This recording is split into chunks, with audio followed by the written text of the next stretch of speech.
Good morning.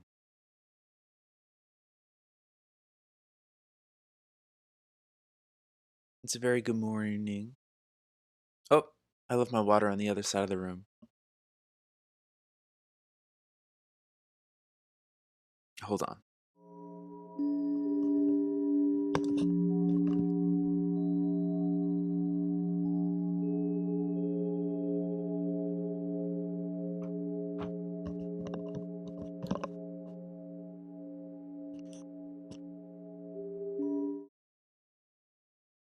I'm well, thank you. How are you? It's good to see you. Oh, I should do this. Here we go. Oh, that's over there.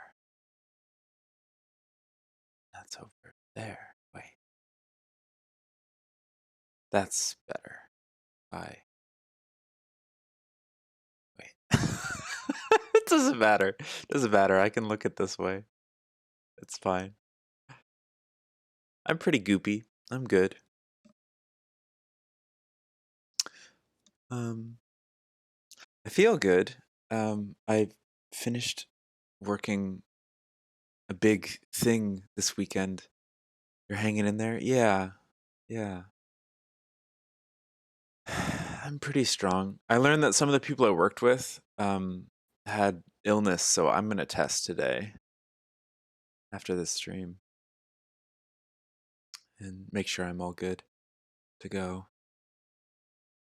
I feel good though. I just feel like kind of like a bit, you know, beaten down by the last several weeks, and I'm glad that it's over and I'm on to the next challenge.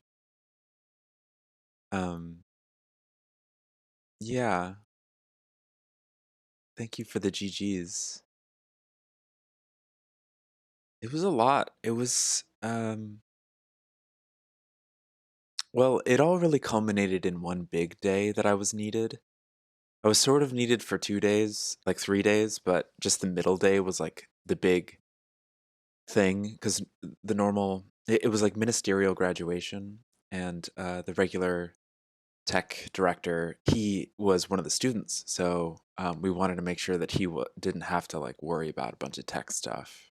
So I was doing the jobs of like three different people, kind of scrambling up and down ladders. I understand now fully why tech people wear fingerless gloves, because I was like shredding or like really just like callousing the this part of my palms, running up and down that ladder a lot. Um, but it went really well, and everybody passed, which is great because not every year everybody passes, and that's always a little uncomfortable at the big celebration dinner afterwards. So it was nice. It was very just positive and interesting, and lots of people doing lots of things that involved deep metaphysical conversations, which I love. I love it so much. Kind of want to put socks on, but they're so far away. It's okay. Yeah, congrats to everyone. Been exploring more with my frequencies. With my frequencies. Did you know? So the Earth kind of resonates at 7.83. And did you know that if you multiply 7.83 by the phi ratio enough, you get 963, which is the crown chakra solfeggio frequency?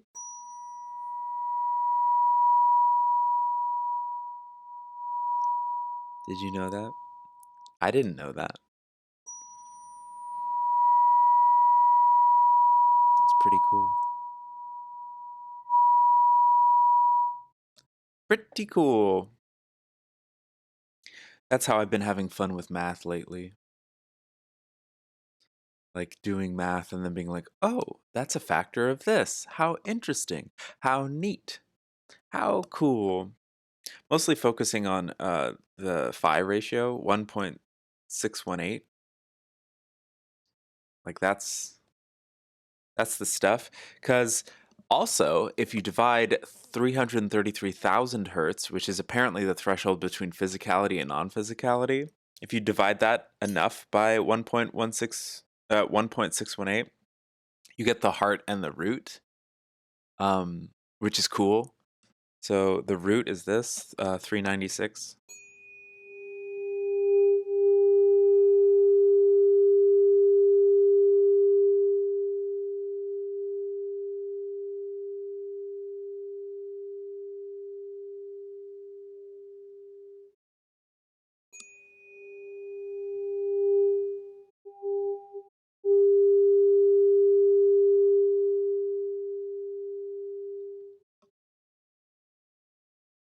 It's very nice. And here's the heart, 639, which is also fun because the heart, the root, and the crown are all like each of the solfeggio frequencies have sort of like a pattern of three numbers. 3, 9, and 6 are each of these three. So the root is 396, the heart is 639, and then the crown is 963. So that's fun. The other ones have the other numbers, but it's just cool because these are like factors of these weird things. Here's the heart.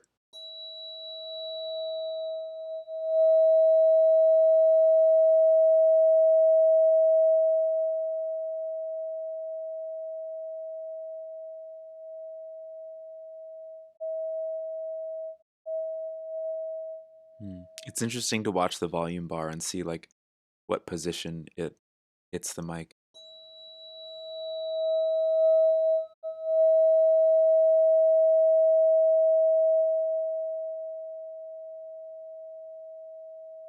Cool stuff.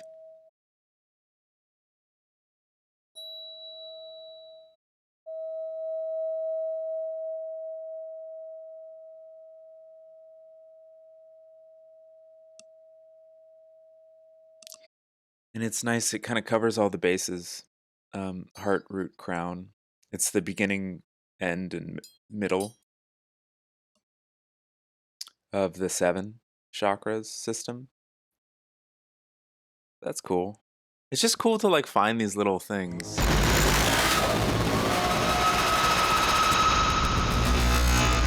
Thank you, Chris Mack. Thank you so much.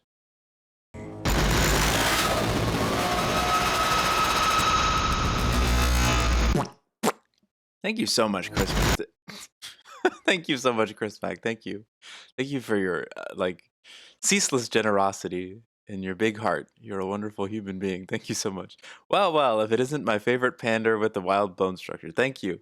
I know, I don't know what gives. I don't know what gives with this bone structure.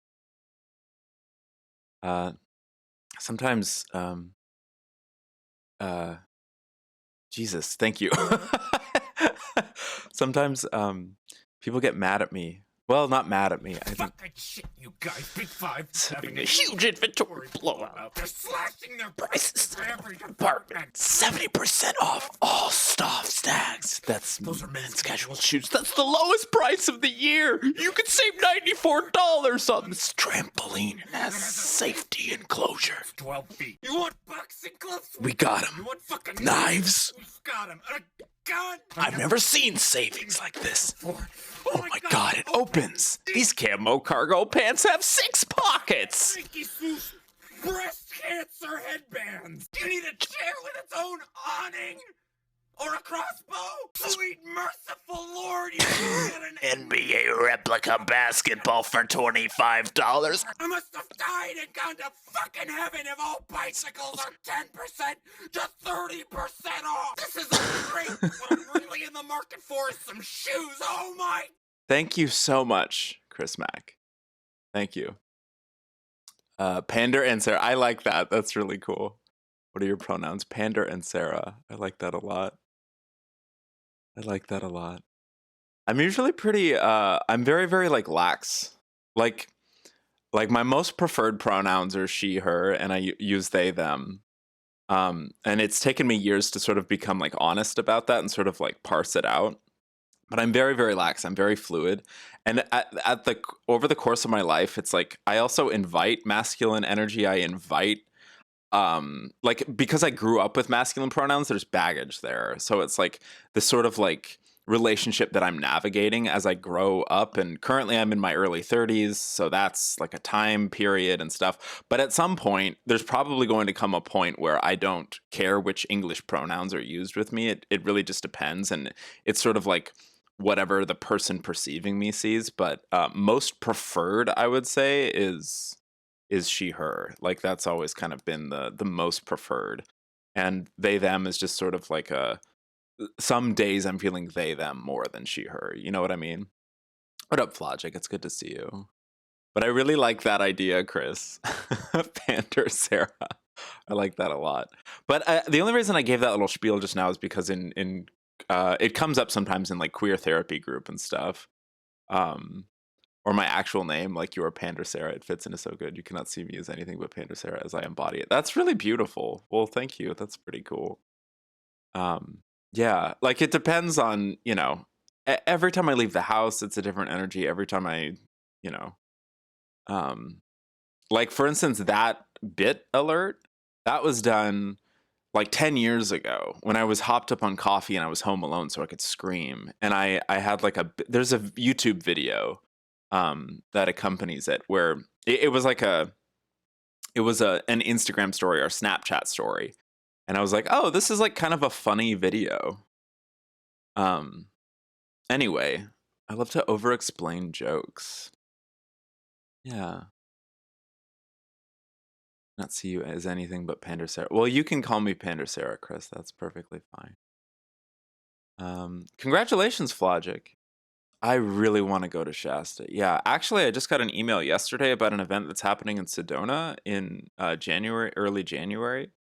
And I'm like, I want to go. But I was like budgeting. I was like, I had a piece of paper out and I was like, well, a hotel will cost this much and breakfast and gas will cost this much. And well, if I want to attend one of the workshops, it'll, you know, and if I can do this by October, maybe I'll have enough by January and it was fun. Because normally when I see stuff like that, I'm just like, when I was younger, I'd be like, oh, I can't afford it. Whoops. Like, I'll just do it someday. And then now I'm like, oh, I would like to actually have some agency over my life. You know, I'd like to actually like try to plan this out because I know that I can like actually make money doing the various jobs that I do. And like if I just save accordingly, I can go on trips that I want to go on and like attend events that I'd like to attend. And so it's a much better like mindset than constantly being like, oh, woe is me. Like, I am this starving artist, and oh, how romantic it is to just constantly be unable to afford anything that I'd like to do. Oh gosh, perhaps in the next life, you know, what this is the next life. Like, I'm just figuring it out, you know. I had a weird relationship with money for most of my life, and like the sort of like resentment against it, and then it helps to remember that abundance comes in like all forms. Like there's so many forms that abundance comes in, you know, man, if you just like open up your heart, man. But seriously, like it can come in the form of like there's infinite ways that it can come in the form of, but just I think there's a lot of pressure on ourselves to only focus on like the physicality and the currency of money and stuff, because we're so beholden to it. Excuse me. Is there a frequency you guys want to hear? Is there a chakra you guys want to open up before we start shuffling them cards? How are your cloacas? Are your cloacas open? Let's throw some abundance down. That's right. That's what I'm talking about. You know? Holy shit.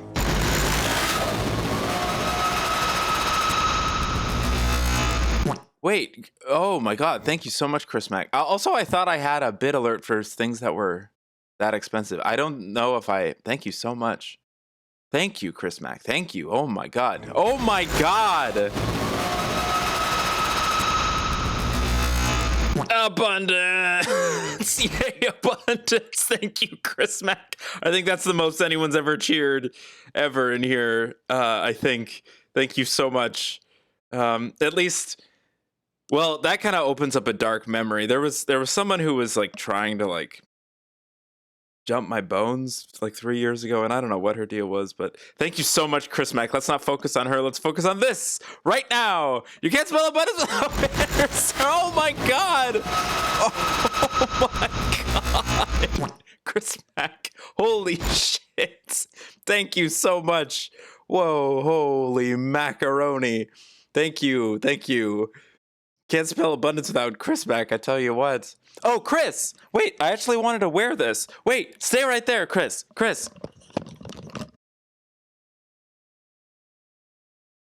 Wait, where is it? Hold on. Where is it? Chris. God. Where is it? Son of a bee stink. Chris, hold on, Chris. This? Nope. Wait.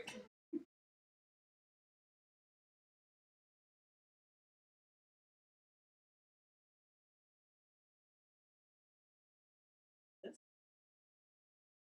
Where'd it go? Okay, well.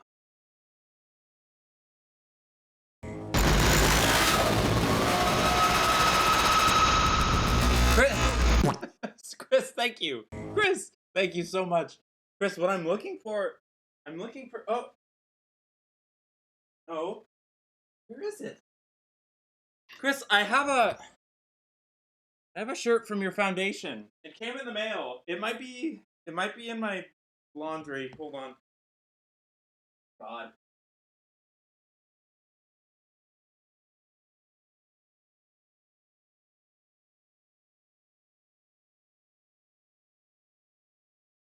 Well, okay, I can't find it right now. I don't know where it is. Don't wait.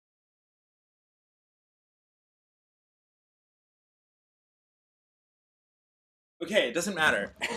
It'll come up. It'll turn up. I have a Live to Inspire tank that I bought from your foundation because I really, really like that phrase. Because I literally made that decision, and it means a lot to me. Because to make the choice, okay, I need to say this in a genuine way where it doesn't come off like I'm giving a spiel. It's important to choose to live. It's important to choose to live. What are my thoughts on candy? Oh, candy's great. I need to go to the dentist though. I've needed to go to the dentist for a little bit. But thank you. Thank you so much.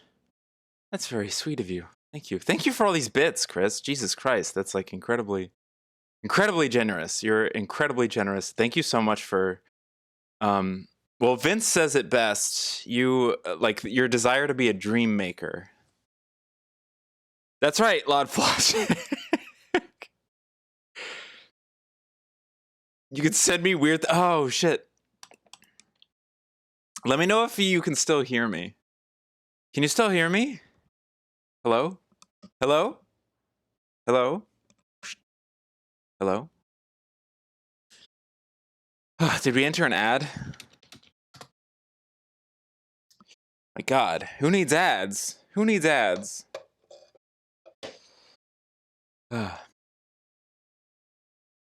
My headset is working, but I don't know if you can hear me. We should test. Oh God. I'm gonna try to take a sip of this, and I'm not gonna spit it out. I'm not gonna spit it all over my.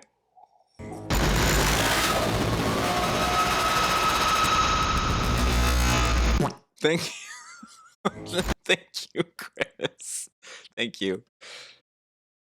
We need to wait for Sparkle Sprout before we can continue with the chakras and the frequencies. Thank you so much, Chris Mack. Good morning to you. Happy Tuesday. Oh my gosh. Yeah, I mean, I can send you my home address and my social security number and a list of my fears and, um uh we have to make it 1500. Wait, what is 13? What? What? Is that at the... Oh my god. Oh, I see. I see what you're talking about. I see what you're talking about. It's at the top of the thing. Well, some people think that 13 is 13,000 is a very mystical number, but if you okay, thank you. Jesus Christ, Chris. Thank you. Thank you so much, Chris. Thank you. Thank you. Thank you. This is thank you. Okay.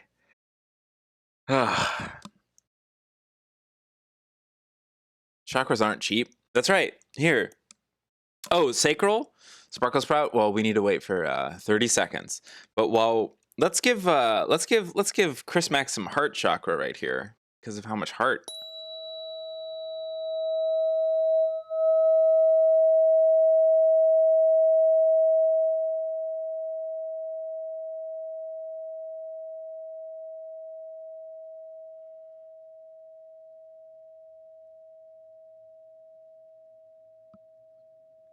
How about that?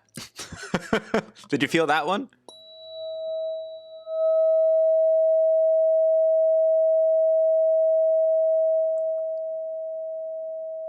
Sparkle Sprout, are you back? You wanted your sacral to open up? You wanted your... Let's talk about the sacral chakra for a second. So the represented by 417... Oh, it's backwards. Represented by 417... there it is. Hertz.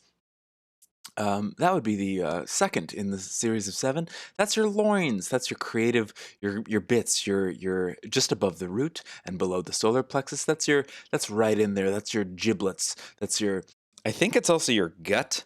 It's where it's where all the magic happens right there.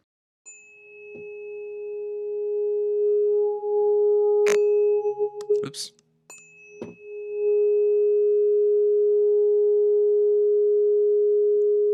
Finally out of ads. Okay, here. This is for you, Sparkle Sprout. This is the sacral. I used to say sacral, which I think is funny because of genitals.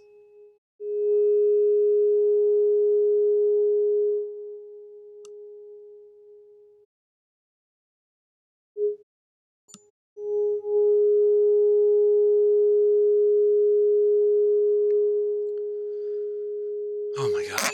Ugh, fuck. Was that loud? Chris Mack, thank you so much. Oh my god. And Sparkle Sprout, thank you so much for being yourself. I hope that everyone's cloaca may bloom with this. So this is 417. Interesting. It's pretty close to 432, which is another interesting mystical frequency that I'm always learning more about. This was the first tuning fork that I ever bought. This was years ago. Years ago. Just because I read somewhere that A used to be 440 or A used to be 432 and now it's 440. And people have all sorts of theories and blah blah blah blah blah, and I really need to learn more about this. I think it has to do with the Schumann resonance, but I don't see how it's divisible by 7.83 unless it is. Is it? Hold on. Let's use a calculator. I feel like I did this the other day, so I don't... 7.83... Wait, what? 432 divided by 7.83. Is that even close to a whole number? Sort of. Not really. 55.1724138. Anyway, we'll figure it out one of these days. Somebody out there has done the math. Sacral is funny. I know. Oh my god. Somebody at the center that I work, I was showing them my tuning forks. I was like, behold. And she's like, oh wait, can you can you give me the second chakra? And it was cool. People were putting them in their teeth so they could feel them throughout their entire skeleton, and people wanted them on their spine and stuff. And I've never done anything like that. I'm reading a book on it right now, but I don't portend. I'm never going to be one of those people who's like, hey, I'm a healer, come to me. Because I think inherently that energy is very I think that healing comes from within. I think that the person heals themselves. It is the person's immune system that does the healing. You can go to a holistic healer or a Reiki practitioner or a doctor with pills and so forth, or whatever modality you're resonating with, but ultimately is going to be you that heals you. And of course, there's like medicines and modalities and stuff that can assist you in that. But it's your body, I guess is the point I'm trying to make. So I never want to pretend to be, or purport to be someone who can be like, listen to this. I'm the only way that you can heal yourself. That's not good. You can't do that. You can't go around being like, I am the way. Even though, like, a lot of people are saying these days that Pandorcera is a bit of a messiah, but I disagree with those people. I don't know what they're talking about. So, until I get my Rolling Stone cover. Doctors are a psyop, says Lod Flogic. Well, heck. Yeah. Dentists, doctors, who else can we throw under the bus today? Part of the medical profession. What's up, Skull? Does everyone want to say hello to the Skull? Good morning to the Skull. Wow, you can see it right there. There's no fooling you here today. This is my friend, the Smoky Quartz Crystal Skull. He's very heavy. I feel like he's heavier than a baby. First time I held this, I was like, is this like a baby? And I think it was just sort of energetically like, oh, I feel this connection to this. But this is a real heavy thing. If this was how heavy baby skulls were, I think they'd be like really having a hard time. Their floppy necks.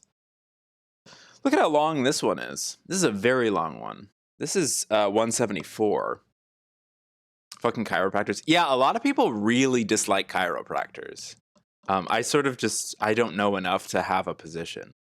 A lot of people are really freaked out by chiropractors. A lot of people are vehemently like angry with chiropractors. Some people swear by chiropractors, and it's like they're like, well, yeah, like I needed to be like aligned, So again, I can't like tell someone how to live their life, because someone's going to do what they're going to do regardless. You can, out of love, you can offer your advice or suggestion, but you can never be like, Grandma, you have to take your pills. Like, Grandma has to want to take her own pills. You know what I mean? Grandma has to want to take her own snake oil. It's all kind of snake oil, in your humble opinion. Well, there you go.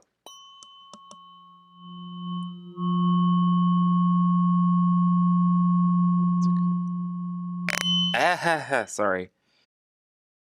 I'm going to get, I have a condenser microphone. I could set that up and just like, do that from time to time. It's nice. That's right. And then there's 285.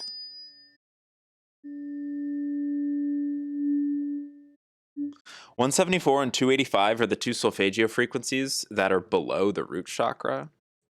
And I think you could go even higher. You could just, because this is the thing. These are all of the triple digit frequencies.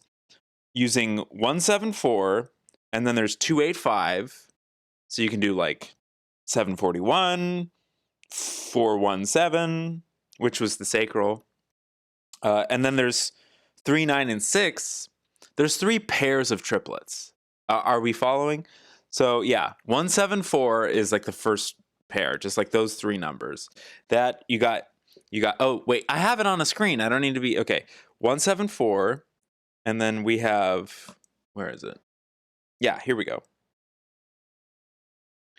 174, 417, 741. Then we have 285, 528, 852. Then we have 396, 639, and 963. And those are all of the solfeggio frequencies, which are there. I'm still discovering why these are even significant at all, why this is a modality that I resonate with. I think it's because I like sound. I'm a big noise person. I'm a big sound musician type person. I'm a drummer. And I like drones, and I like hums and rattling of the sternum. Like, if you Google Pandorcera, there's an interview where the title is Pandorcera wants to rattle your sternum. And that was in like 2019, when I really wanted to like, rattle people's spirits out of their freaking bodies. And now I'm like a lot calmer. I'm very calm now. Can you tell? So I'm more interested in like, this, and I work at a sound bath at the center that I do tech for because they needed me to do sound bath stuff. And I'm like, well, while I'm doing sound bath stuff, I might as well like learn more about these mystical frequencies because I'm into that stuff. I'm into shamanism. That's my big modality. If somebody asked me like, are you a witch? Are you a this? Are you a that? I would be like, I resonate most with the definitions that surround shamanism. I like to enter altered states. When I was younger, it was with plant medicine. Now it's through vibrations and stuff. And I'm a drummer. That's my first instrument. That's my like lifelong instrument. And I like to enter the dream world. And I like to learn lessons by going into like the subconscious and things like that. And I like to do chants and mantras and things like that. And I like to sit with my back against a tree.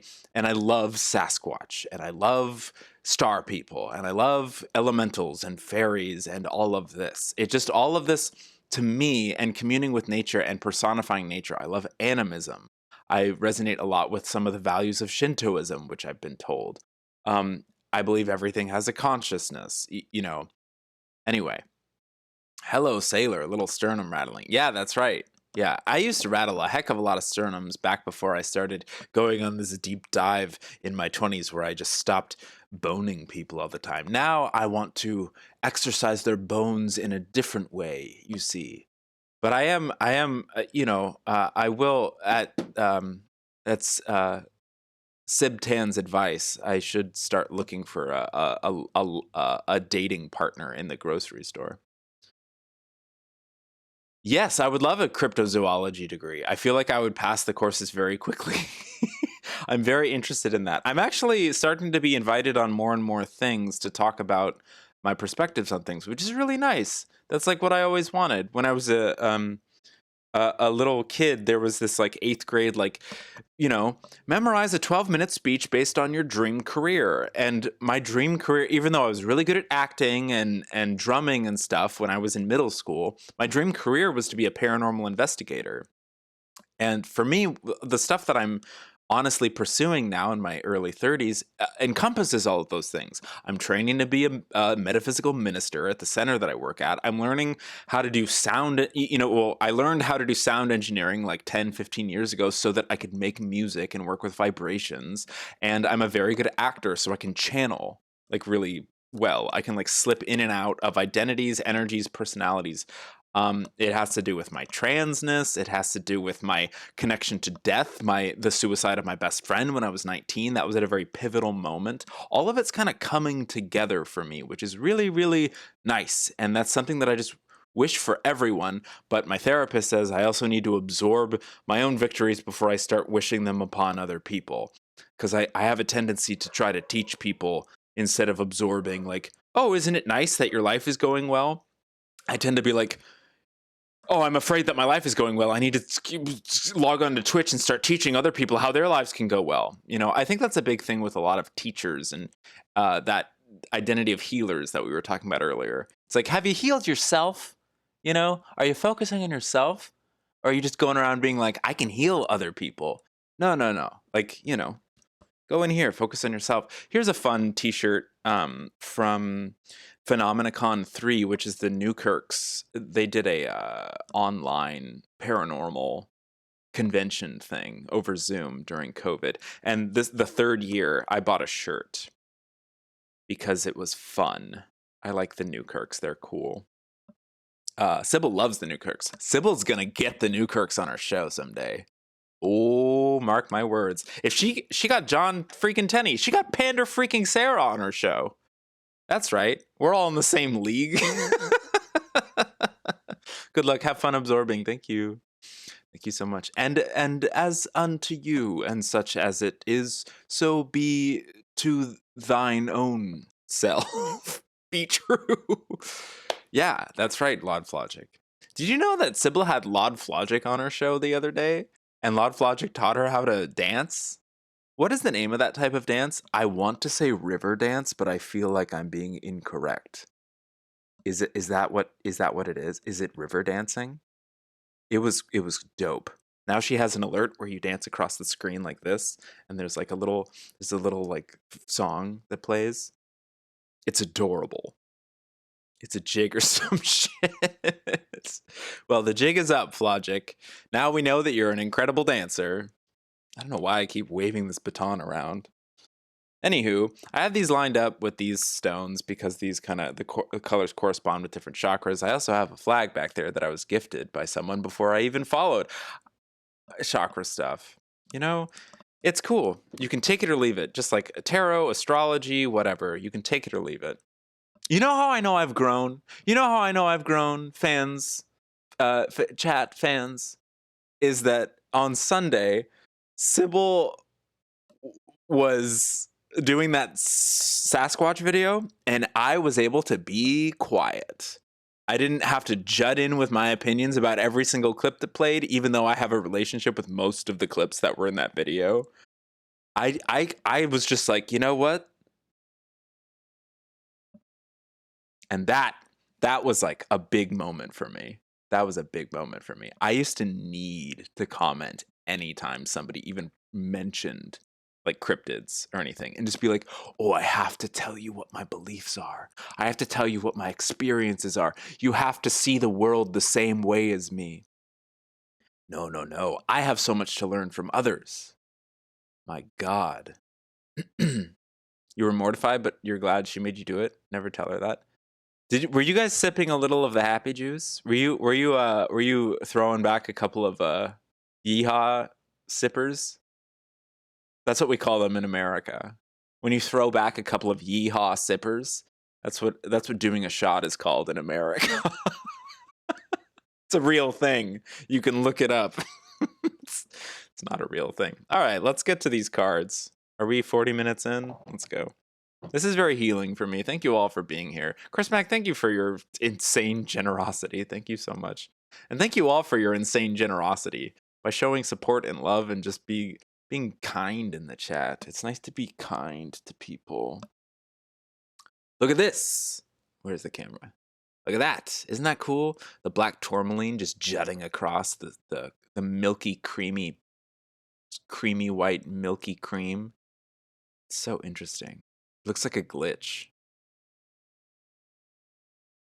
But it's not a glitch. There's no such thing as a mistake in nature. You really feel me there, Pander. Great work with self-control. Yeah, for sure. Balloon. Hi. Welcome. Flop on in. God, I'm... If anyone of you don't know this about me, I love seals. I really love seals. They're just the cutest little blobs. And that's why I just love seals. They're the dogs of the sea, and they're always like blopping along. Look at that little one just blopping along. We have an alert that's a seal sneezing. I'd like to play it right now for everyone. Wow, I need to get rid of some of these sound alerts. There's like way too many of them.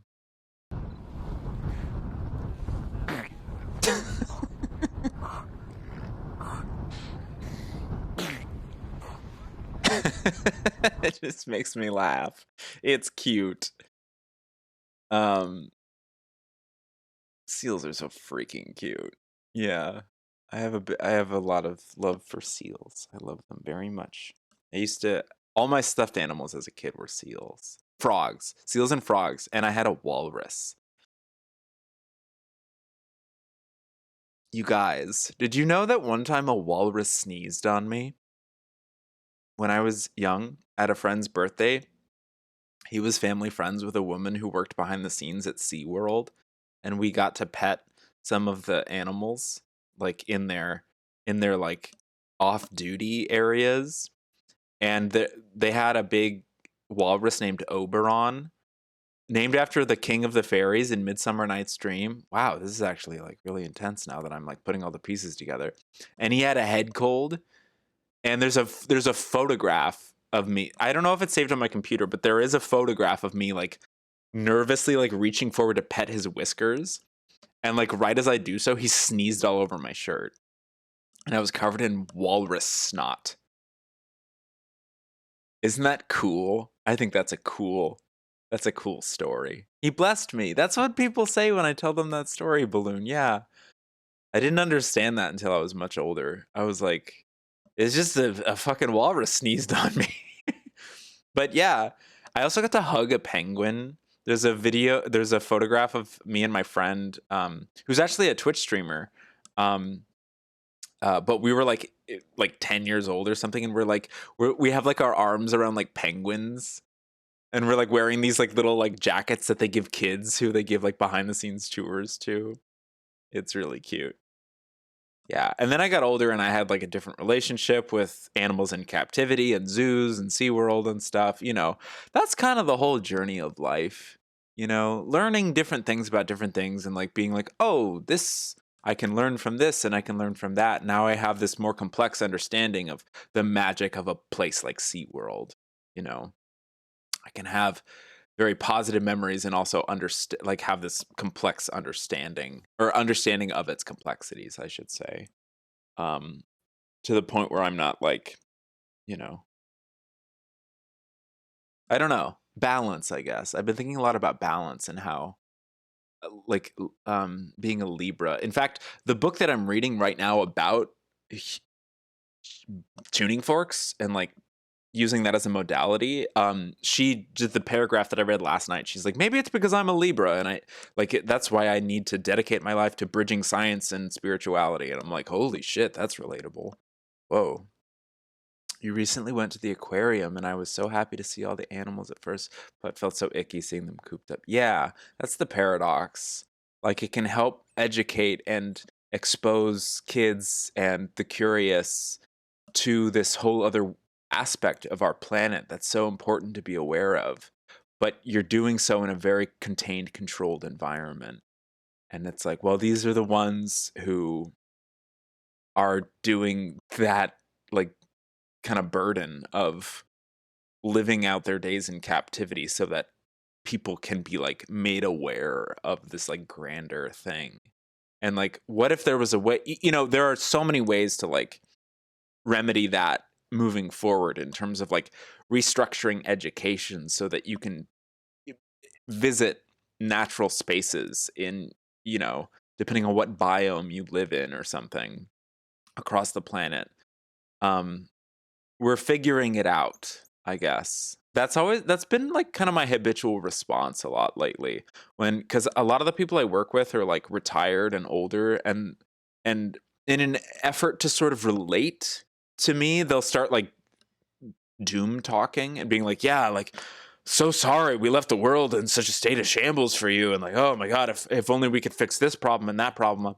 Like, it's just like, shut the fuck up. That's not really like helping right now. Just we're working on it. We're working on it. Like, we do enough of that amongst ourselves.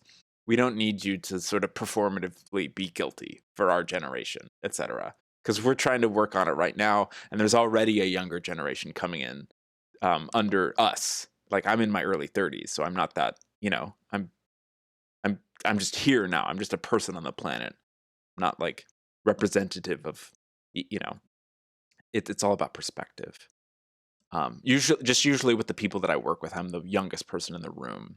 So like they make jokes like, "Hey, like, you've never even heard of a cassette." And I'm like, "Girl, I have a box full of noise cassettes at home. I'm very familiar with what a tape cassette is. Like, please." I like just bought one last month. Like I they're still very popular. It's a physical mediums, like physical media has not vanished from the earth. Are they as popular as they were when you were my age? No, but that's the general evolution of technology and its progress. Okay, let's clear off this so that we can start with some galactic heritage cards. Galactic heritage cards. Galactic heritage cards.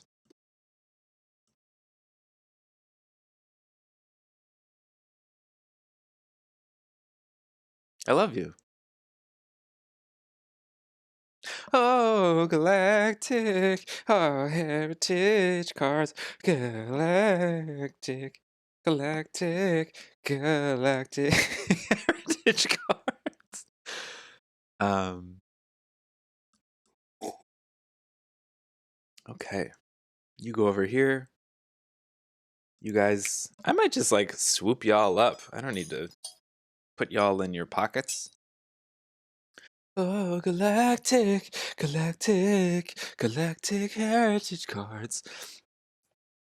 That's the theme song to Galactic Heritage Cards. It can never have a recognizable melody, and it can never have a recognizable key. Those are the two rules to singing the theme song to Galactic, Galactic Heritage Cards. Galactic, Galactic Heritage Cards. Galactic, Galactic Heritage Cards. Because that'll weed out all the normies. They'll be like, "Who? What is this? What is this crazy lady?" Oh, galactic, galactic heritage cards. Oh, they're so galactic. These heritage cards.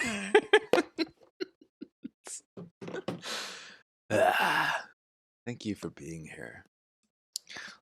Let's shuffle the silly way. Let's do 9x9. Oh, it's the galactic heritage cards. Or we can do 5x5. Is that cool? Yeah, let's do 5x5. That's kind of fun. Oh, they're the galactic. They are the galactic heritage cards. Oh, they're so galactic in the way that they are the heritage cards. Are you annoyed yet? Oh, they're so galactic.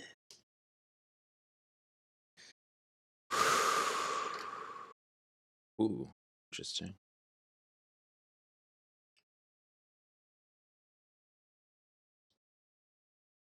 The person who developed these cards is going to be speaking in January, and I'd really like to see her in Sedona.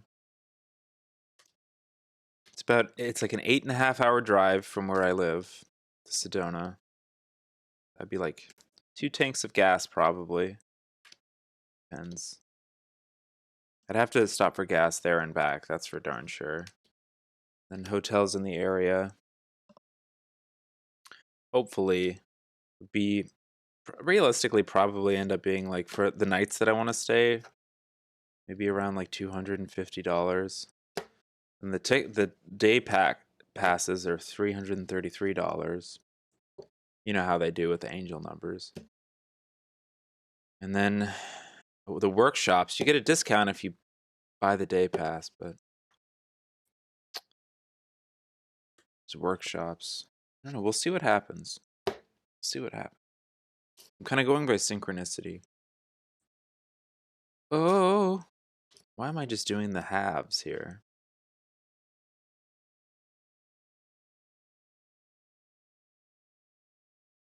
You're not annoyed yet? Whoa, that's impressive. Look at this. Look at that. Look at this. Look at these. Deedly dee. Deedly dee. Deedly dee. Deedly dee. Oh, dee deedly dee dee dee.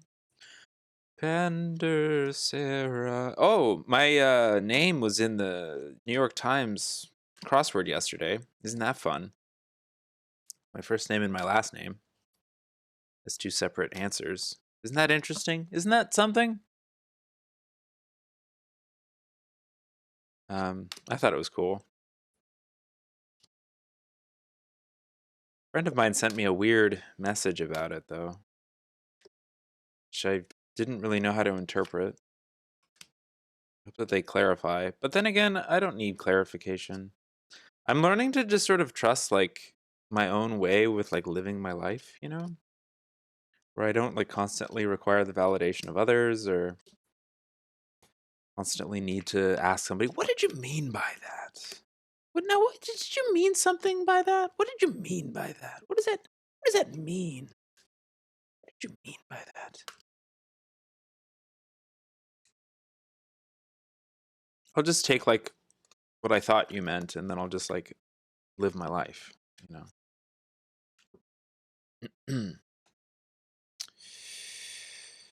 Okay. Now I kind of want to do the bridge thing.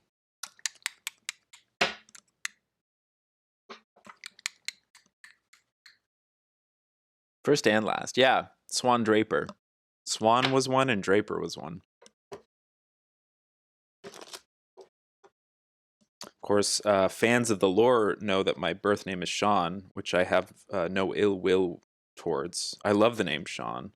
Just people, when I started to transition, people started to call me Swan because it's a fun typo. Like my high school friend group all have nicknames with each other, and a lot of them are very avian. And people started to call me Swan. And so I started introducing myself as that, and people were like, "Oh, that really that really suits you." So most people call me Swan now, but I do not take offense to Sean. I think Sean is a beautiful, like androgynous, gorgeous, feminine name. There's a lot going on with Sean. There's a lot of cis women named Sean. Um, like it's not something I see like changing my birth certificate and stuff, and I'm very grateful for that. Like, because I know a lot of people have a lot of like intense relationships with their birth names, and so much so that they become dead names, and I respect that journey. Um, wow, I'm so good at shuffling cards, you guys. Look at this. Look at that. It's actually like play with this. I like that. I like that card. I like this card.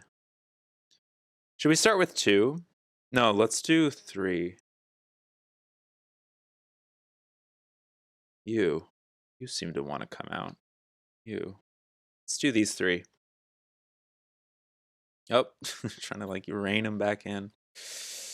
Galactic, galactic heritage cards. Oh, they are the galactic. They're from the galaxy, and they're cards, and they teach you about your galactic heritage. Yes, good stuff. What are these 3? Let's see, let's see. What are these 3? Let's see, let's see. What are these 3? Let's see, let's see. Swan is in Irish. Ayla? How do you pronounce that? Ayla? Ayla? That's really beautiful. Beautiful. Fusion of magic, fluidity. I like this. I like this. Let's fix this light. There we go. What's the best way to do this? That's kind of nice. Are you focused? Are you focused? You could be down some. A little out of focus there.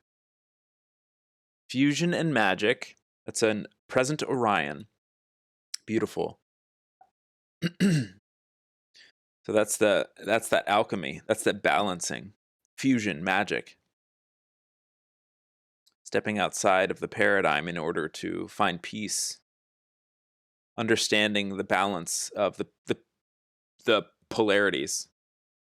We might be going in different directions, but we can balance them through fusion and magic. Wow, this is also interesting. 55 and 5. That's really cool. Andromeda parallel. Andromeda, they have to do with change. This is really cool. This is a really cool like first 2 to pull. I've never done this before, where I've like let the middle card.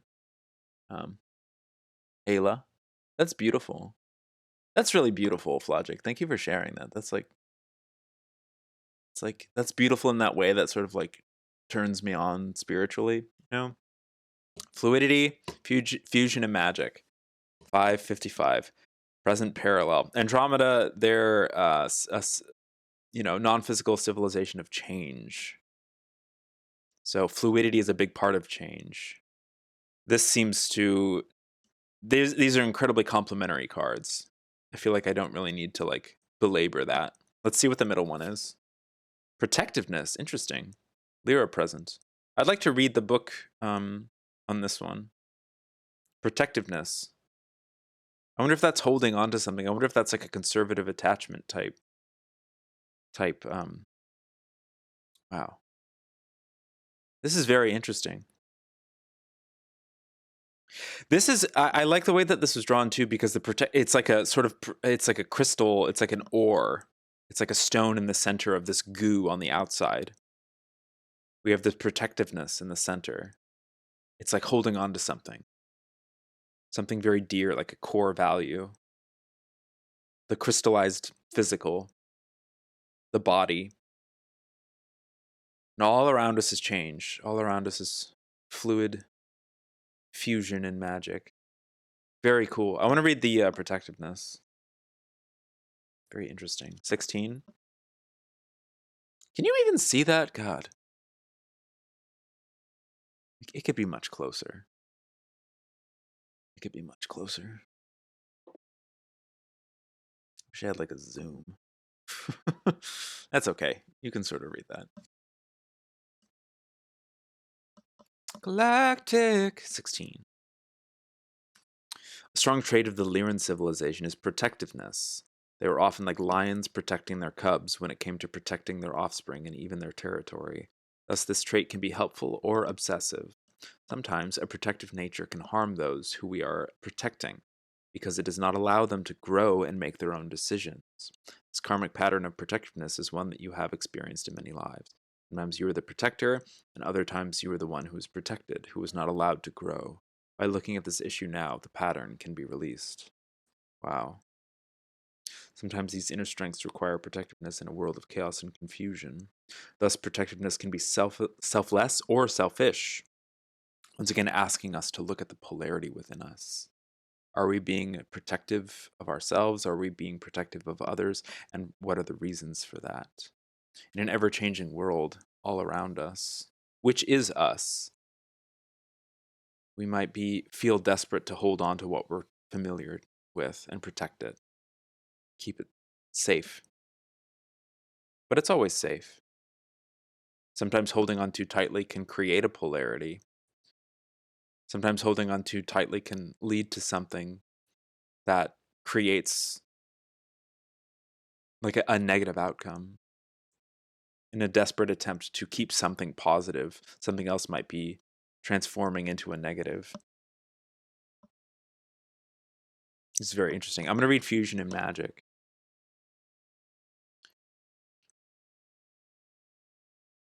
The Orion energy, as we know, is deeply polarized. Middle stone reminds me of labradorite. Yeah. Yeah.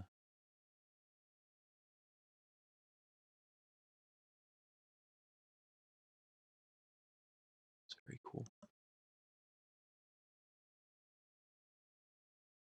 The Orion energy, deeply polarized, went through a dramatic healing process in which those polarities fused together to create a powerful energy that fueled their society's transformation.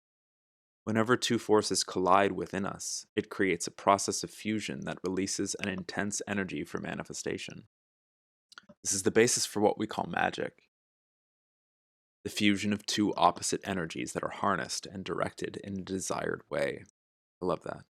This is why it is important to embrace both the shadow and light sides within us. We then create magical transformation. Embrace your abilities as a magician.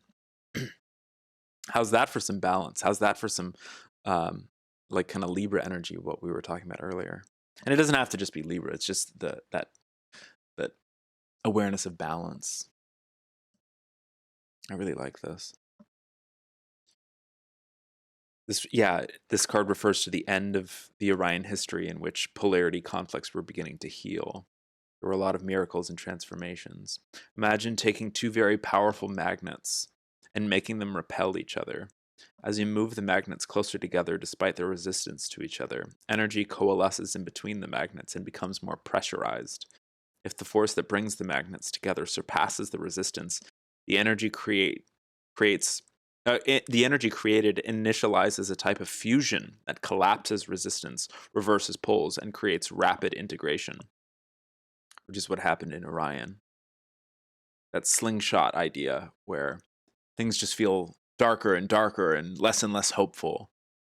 And that only means it's going to slingshot faster into the light once the shift occurs. Which, buckle up, etc. This type of integration cannot be forced or controlled. It usually happens during a time of great resistance. Gosh. Every morning that I wake up and look at my phone before getting out of bed, that sure is what's seeing. I think we're very conditioned to that at this point. You could say that same thing 10 years ago or 10 years before that if you had it wouldn't be a phone, but it would have been like, your internet or newspaper or something. It's like, oh, wow, what a time to be alive. And it is. Yeah. Wow. Wow. Powerful card of transformation. But it also contains a bit of a warning about your own resistance to change and growth. If we continue to resist, be ready for lots of intense energy and chaos around us for the transformation to occur. That makes sense. Change is inevitable. Change just occurs. Change is. And we can be very, very protective of what we know. There we go. That's interesting. It seems like fluidity is the path in order to facilitate the fusion in magic when we still hold on to our qualities of protectiveness. And this can apply to us as a collective as well as individuals. Obviously. I think all of this can be, but I like to just sort of say that out loud, as a reminder. Let's read about fluidity. Yeah, if you wish to avoid that chaos and intensity, simply let go and follow the flow. You are exactly where you need to be at all times. That's a tough one for I think a lot of us to swallow. There's a lot of tendency to think, oh, if only I was over there, or if only I had made this decision. And it's like, yes, well now with that realization, you get to integrate that into your understanding of what you prefer and to do and what you prefer not to do. If I feel like I've made an incorrect decision, then I get to say, hey, I learned from that. I'll make that decision now that I've tried the alternative or whatever, It's that there's an example that's brought up a lot about, like, if you're feeling indecisive, flip a coin. And if you go, hooray, it landed on heads, or if you go, boo, it landed on heads, then you know which you would have preferred. Then like, however you feel about the outcome is like, oh, I wish it was tails. Well, then choose tails. Like, choose the tails route. You flipped the coin, but you don't have to adhere to the like the coin flip helps you discover what your internal compass, what your personal preference could be. That's been a very comforting exercise for someone like me who struggles sometimes with indecisiveness. And that FOMO, fear of missing out, just always feeling like, it's happening out there and I'm here. Like, there's a lot of different ways to alchemize. Is that a word? There's a lot of different ways to, like, integrate that anxiety. You either can, travel to the place where you would like to be, or you can figure out a way where you can be content where you are. Either way, it's that anxiety that inevitably will be shifted. That feeling of resistance, that feeling of, oh, I'm not where I'm supposed to be, or I'm not doing what I'm supposed to be doing. It's like you're always inherently doing exactly what you need to be doing. Like, are we able to learn the lesson from that discomfort? I guess that's what it comes to. For me, that's what it comes down to. I'm going to read about fluidity. The nature of consciousness is to be fluid, to flow with the natural currents of the universe. But life in a physical body often causes us to be rigid, whether in beliefs, actions, or emotions. Hey, Steph. Andromedan consciousness is very fluid also, because they're all about change. You know how to be this way innately as well. Take some time every day to connect with the Andromeda energy and practice going with the flow. Practice going with the flow. See how your life changes when you don't try to control your reality. This isn't about becoming a victim. Let yourself surf the universal energy instead of trying to control it. See what happens. It's a wonderful lesson for me. I find that,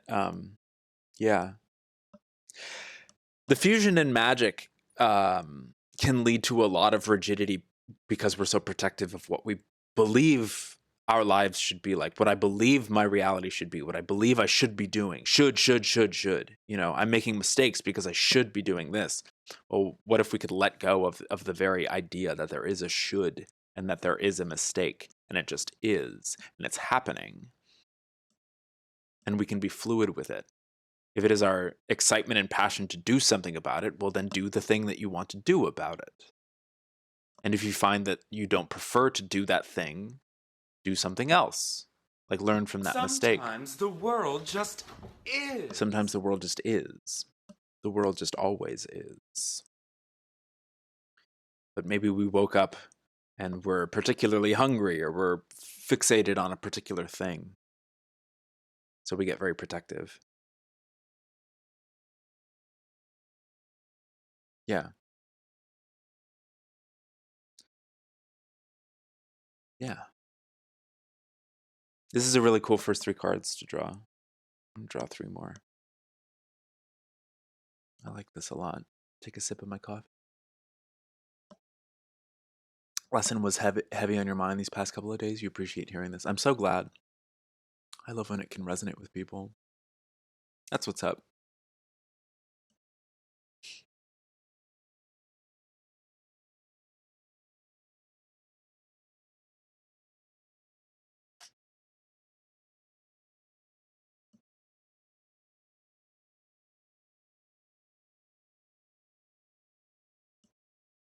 Hmm.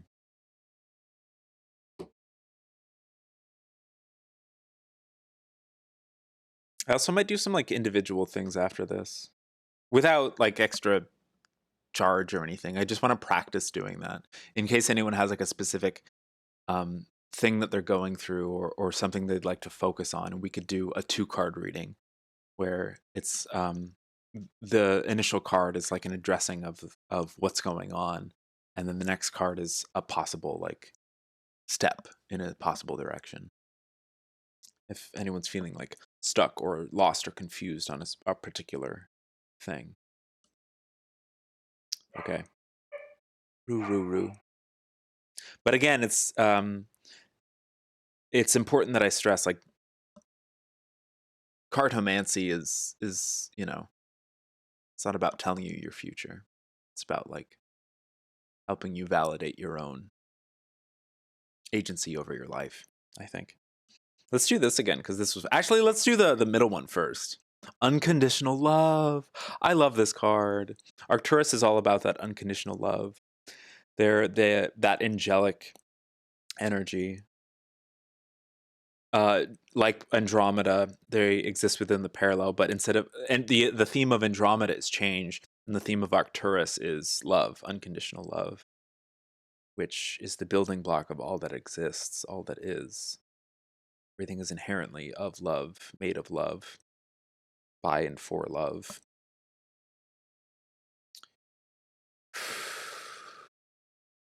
That's very cool. I actually just shared a video on Twitter today from Star Pals because I wanted to.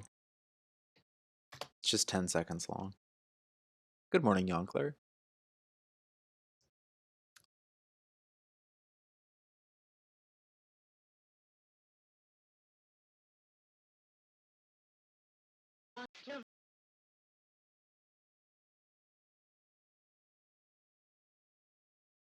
No matter how long it takes, love encompasses fear. Please, listen to me. You all have the ability to change reality.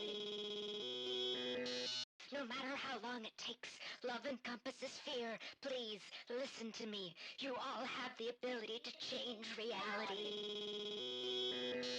No matter how long it takes. We all have the ability to change reality. Love encompasses fear. I believe that wholeheartedly.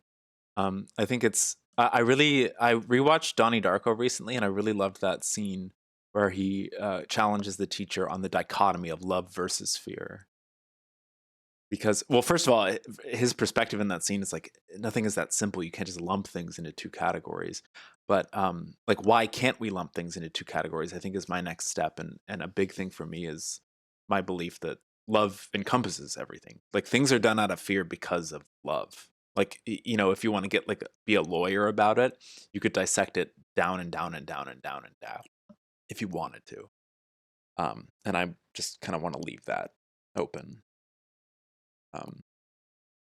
Everything is love. There's always like choice. There's always existence itself is like a loving act. That's like, etc. Period. Very cool. Let's read that really quickly before we flip the other ones. I just want to like kind of, it's good for me to like reread these. What is unconditional love? Good question. Human words cannot adequately define it, as its true nature lies beyond human limitation. However, let's just absorb that for a second. Human words cannot adequately define what unconditional love is, because its true nature lies beyond human limitation. As humans, we are inherently limited, which is fine. We're unlimited as well, but we choose certain limitations. It's like those rules of creativity to sort of set up boundaries for yourself.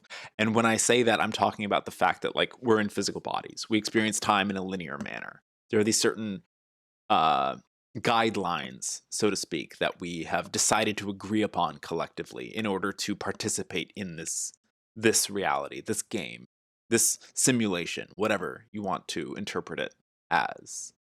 But unconditional love is so inherent and so powerful and so core.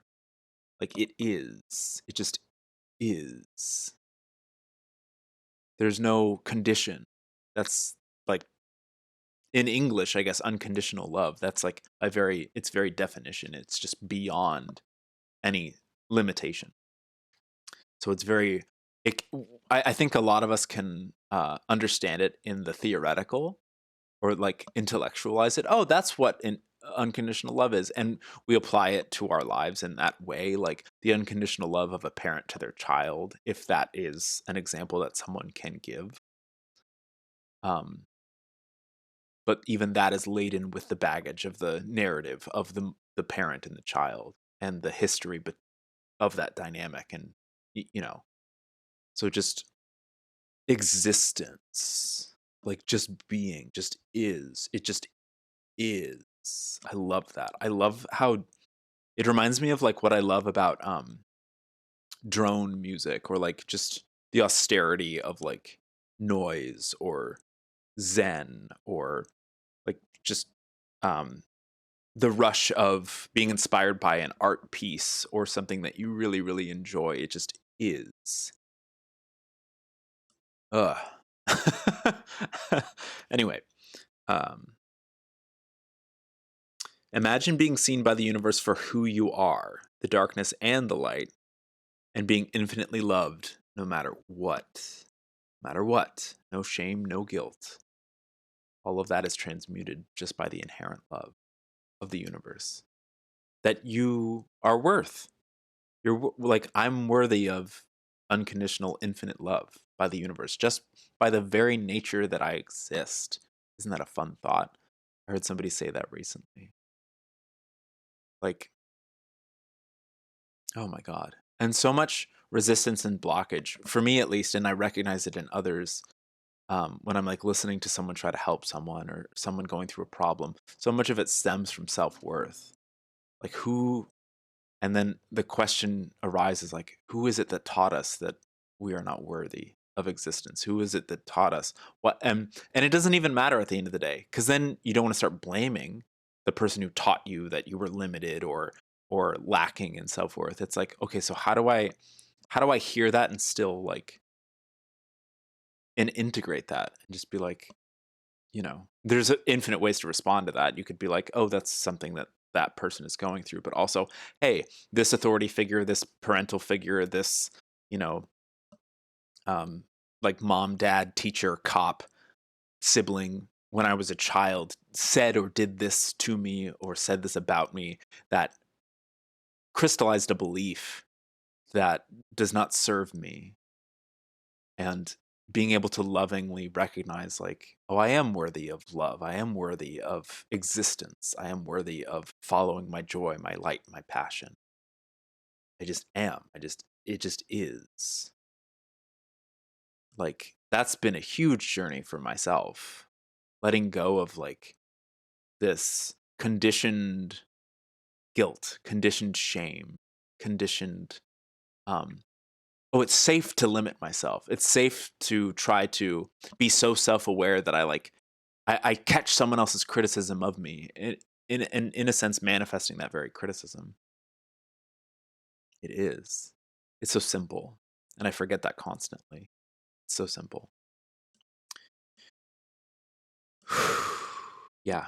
Imagine being seen by the universe for who you are, the darkness and the light, and being infinitely loved no matter what. And that was brought up with the fusion and the magic, that polarity. Because they both exist, the light and the shadow. It all just is. There doesn't need to be like a value judgment on it.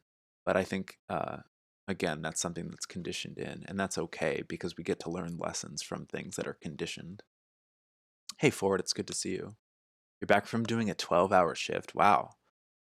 GG's. Congratulations on being home. That's wonderful. Welcome. Want to be a Twitch streamer or a Disney vlogger? Hell yeah. You should follow your passion there. Go for it. Take the leap. Yeah. I'm looking snatched. Thank you. That's very kind. It's very sweet. I haven't showered, so I just put some lip gloss on, and even that I think has like worn away because I've been sipping coffee.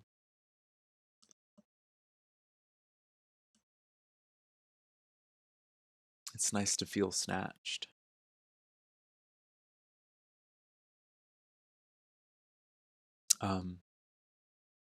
We're talking about unconditional love and how you're very worthy of it. No, I don't. No, I literally woke up like this, and then I tied my hair up here, and then I this. Yeah, you're gassing me up, Ford. You're gassing me up. Thank you. Thank you very much. Here, let's burn our face off. Yeah, I think when I start talking about something that I'm really excited about, my skin looks better too. Like, and when I'm surrounding myself with like good vibes and things. Like, I was working a couple, like I worked a 12-hour shift, on Friday, um, when I was. Oh, it might have been a little more than 12 hours, but it doesn't matter. I was helping do tech for a ministerial graduation at this metaphysical center that I do audio and video broadcasting like tech for. Um, and so it's just, you're just surrounded by like these conversations all day that are just like very, very high energy and things that are people are genuinely excited about. And I get really excited talking about that sort of stuff and following those sorts of threads. So, and people kept saying like, "Oh, your skin looks so nice." And there are many times throughout my life that my skin, I don't see my skin as looking nice. You know, you look close enough, and but that's the whole thing, unconditional love. Like, you know, we may see ourselves as having a skin that looks a certain way, and then someone else sees you, you know, blah blah blah. You get it. It's like a very simple like Disney lesson. I don't need to like stretch it out into insincerity. I'm trying to be really like good at not like needing to say stuff about nonsense. Oh shit, we're in an ad. Well, there you go. That's like the perfect timing for that. All right. Let me know in the chat if you can still see me. Unconditional love. Am I capable of giving unconditional love? Am I capable of receiving it fully? Am I capable of giving unconditional love? And at the same time, the flip side of that coin, am I capable of receiving it fully? Wow. Those are big ones. Those are big ones.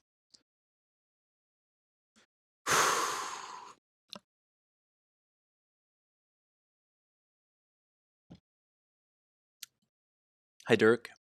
It's very good to see you. I'm going to be kind of slow for 2 minutes because I think some people are stuck in an ad break. So I'm going to like, look at that.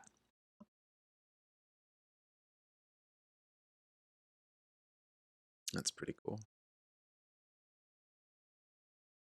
It's very good to see you, Dirk.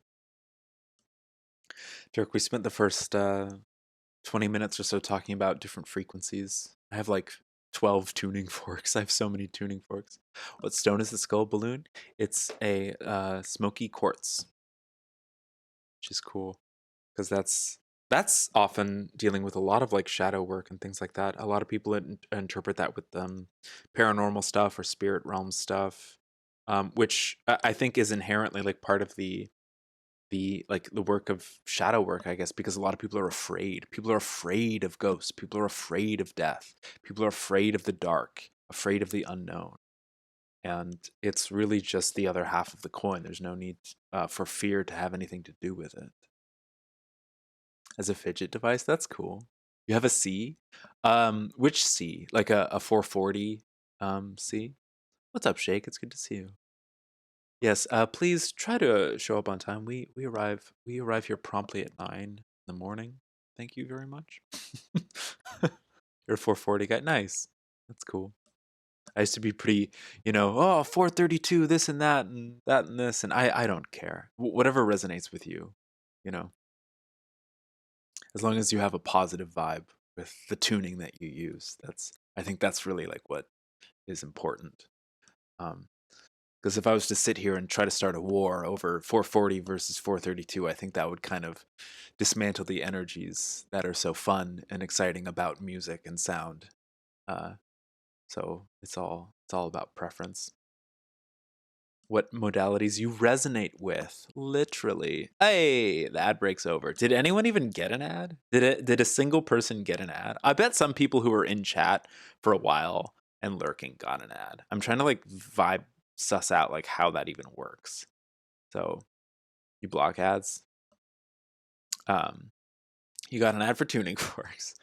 If anyone, I hope everyone can hear this. Like the thing about, I try to just like slow the vibe down during the ad breaks so that I can. Um, I'm still experimenting with how ads are comfortable on my channel, and I might someday try to simulcast to YouTube. I'm still trying to figure that out. But yeah. So the first things we did, we flipped these two cards, Fusion and Magic Fluidity, which are very similar cards, having to do with integrating polarities, having to do with moving through change in a comfortable way. And of course, the middle card was protectiveness, this crystallized belief system that's like, I don't want change. I don't want I don't want challenge. That's what this feels like. But, you know, that can be fear, that can be loving, that can be fearful. It doesn't matter. It's very open ended. And I like that this was in between these two, 55 and 5. Very similar cards, these two. Orion present and Andromeda parallel. Andromeda having to do with the nature of change. Oh, wait, sorry. And Orion, of course, having to do with like the balancing of polarities. Orion, there's a great theater. There's a lot of a lot of themes of Orion play themselves out on Earth, have been playing themselves out in our incarnations. Um, I think it's very obvious. It doesn't need to be belabored, but um, when we think of war and peace and oppression and colonialism, empires and rebellions and um, themes of resistance and revolution. This is a very powerful drawing so far. So all of that is about change. Those are the ways in which change is played out in a 3D physical civilization. There are bad guys and good guys and good guys and bad guys, and sometimes the lines are a little blurred and sometimes the lines are not blurred at all. And it's always shifting, ever shifting. I'm really like intrigued by this being this core between these two fluid cards. Protectiveness, the theme of protectiveness. Because that can have positives and negatives. We can act out of violence in terms of protectiveness. We can act out of love in terms of protectiveness. That's a very interesting theme. And I like that this first middle card that we flipped on the second set has been unconditional love. That's a very powerful card. That's very cool. Let's flip both of these at the same time. Oh,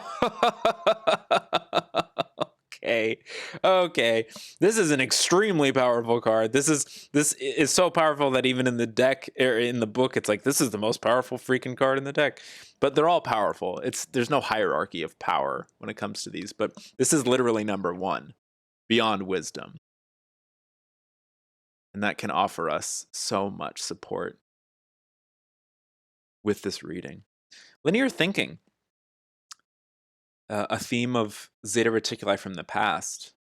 That makes a lot of sense with this. It's almost like this is a cautioning or a warning of, oh my gosh, like there's polarity and we might be too protective of something that requires change or is changing. And there's only one answer. There's only one way to go about this. There's only this happened. This is the cause. And so this is the effect. And we must take these steps in this direction. Linear thinking from the past of Zeta Reticuli. Are you familiar with Zeta Reticuli? Do you know what they did? They're a parallel version of humans.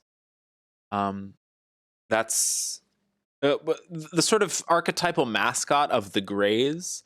People mistake for extraterrestrials. It's a parallel terrestrial.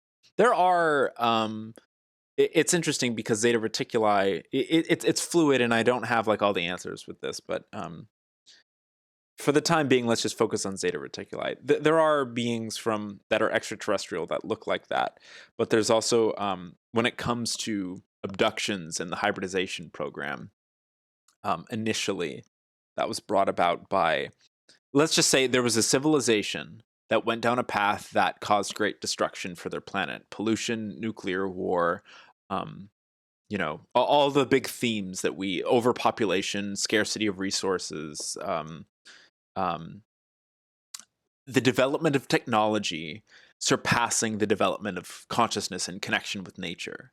Like prioritizing the development of technology. That's a big theme of the Zetas and the Greys, so to speak.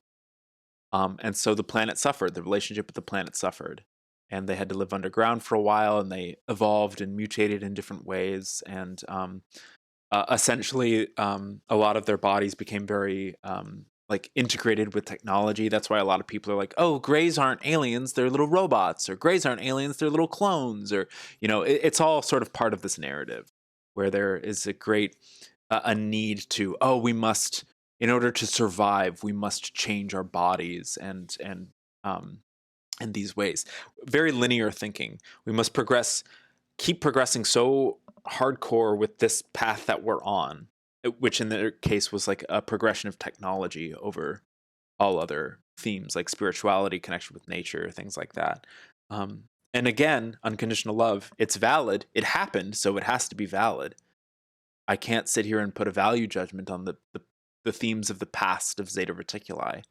This is being offered as a lesson here. That's how I'm interpreting this. This is one possible outcome of being so overprotective during change and being so unable to go with the flow. This necessity to think linearly. There's only one way out of this hole.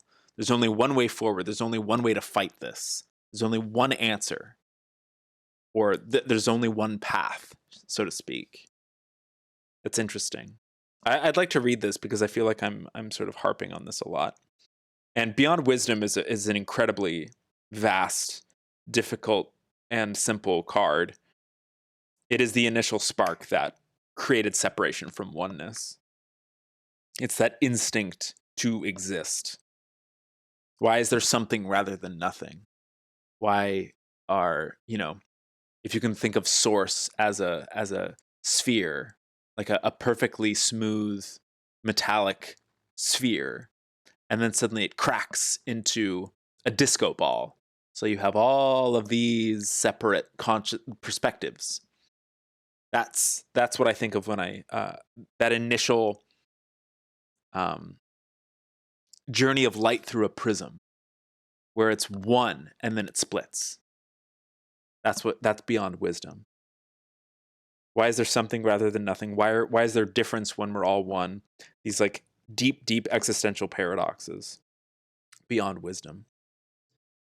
And the founders. This is interesting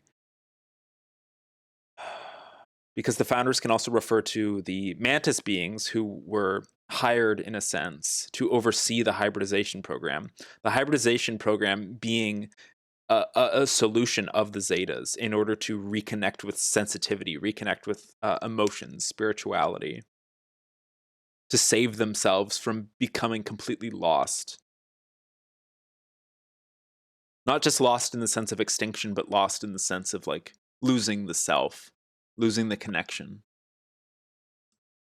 This is very interesting. I'd like to read the 32 linear thinking one. When beings stop being... Okay. Ooh, okay. When beings stop themselves from feeling emotion, especially fear, oh, and that's come up a lot, and resort to only logic to navigate through reality, reality becomes very limited. New ideas that don't conform to the formula of linear thinking are rejected without exploration. This card recommends that we look at our patterns of limited thinking and see how they restrict the experiences we have in life. Interesting. Let yourself begin to think outside of the box and explore new ideas that previously seemed impossible. Zetas had to do this in order to heal their species, and most likely, so will humans. Why not start now?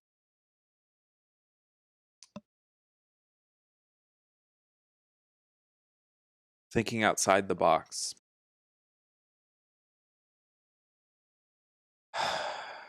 Feeling so protective of something. Fusion and magic, fluidity, change is inevitable. Change is one of the laws of existence. The 5 being, we exist, everything is here and now. Good morning, Shelby. I'm gonna just go over the 5 laws, or 5 laws of existence, so to speak, as have been told by certain people and so forth. You can take them or leave them. Number 1, we exist. You exist, I exist, we exist. Number 2, everything is here and now. Everything is locationally here, and everything is temporally now. Everything. There's only the present moment, present space. We exist, everything is here and now. Then what was the third one? It is all one. Everything is here. We exist, everything is here and now. We're all part of one. We are all one. All that is. We are all part of all that is. That's something that is very comforting to remember whenever I'm feeling separate from all that is. Oh, I'm living my life wrong. Oh, I did this incorrectly. No, it's part of all that is. Whatever decision you made, however you express yourself, however your consciousness is excited to express itself, that's inherently part of all that is and is loved unconditionally, no matter what. We're all here. We're part of it, whether we want to be or not. And even this is a bit morbid, but I think about this because of my friend who unalived himself, to use colloquialisms. That is part of all that is. His spirit is still part of all that is. His story, even though he chose to limit his life, that is part of all that is. It happened. It is happening to, in perpetual present, through the energies and the memories and the love of the loved ones who survive. It is part of all that is. Everything that is going to happen is part of now. Everything that has already happened is part of now. We exist. Everything is here and now. And it's all part of all that is. It is all that is. Some people get really hung up on vernacular, and I'm trying not to do that. Like, oh, is it part of all that is, or is it all that is? It's like both. They're the same. It's the same thing. We exist. Everything is here and now. We are all that is. And then what you put out is what you get back. What we put out is what we get back. Some people say the law of attraction, but I try to stray away from that phrase because I know it's been bastardized by capitalism. People use phrases like the law of attraction to sell books and DVDs and seminars. What we put out is what we get back. What the energies that we put out, the things that we do, our actions, our words, our thoughts, what we put out is what we get back. Because we are creating the here and the now. I mean, there's so many different things there. That's a big one because that implies personal responsibility and agency and choice. And that's okay. There's nothing wrong with putting out something that is unpreferable because then you get to learn the lesson then I get to learn the lesson that it's unpreferable. You know, we exist. Everything is here and now. We are part of all that is. What we put out is what we get back. And then the last one is everything changes except for these first four. Everything. Ourselves, our environments, our goals, our dreams, our bodies, our values, our planet.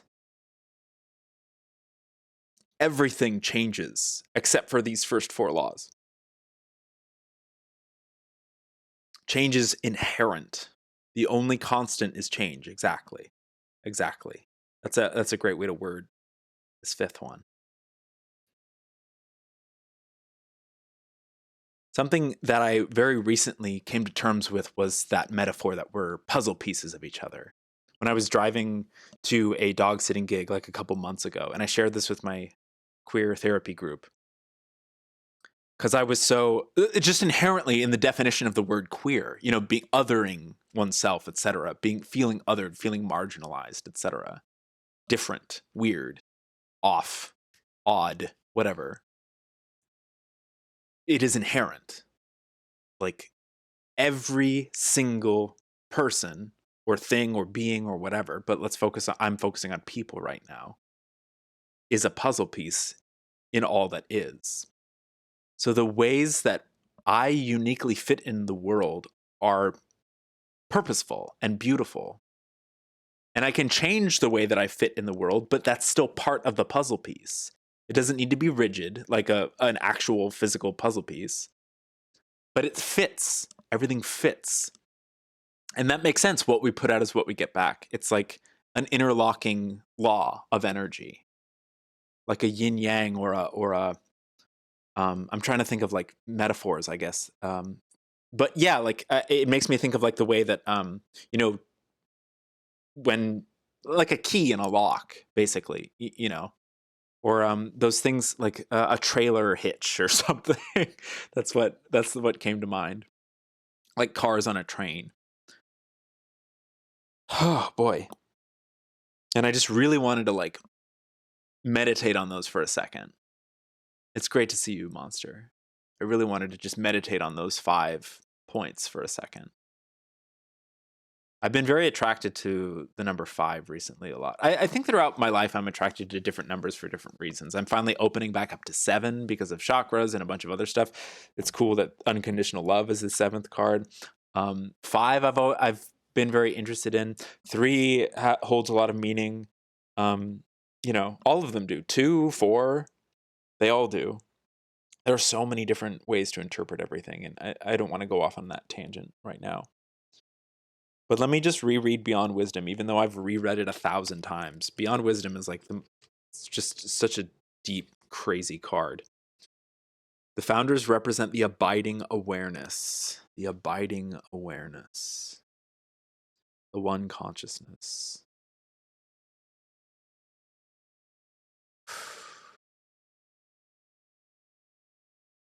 Like, what happens with parallel lives? What happens with past lives, future lives? It's all the same life. It's just looking through a different lens. It's just looking through a different set of eyes, or it's just looking through a different experience.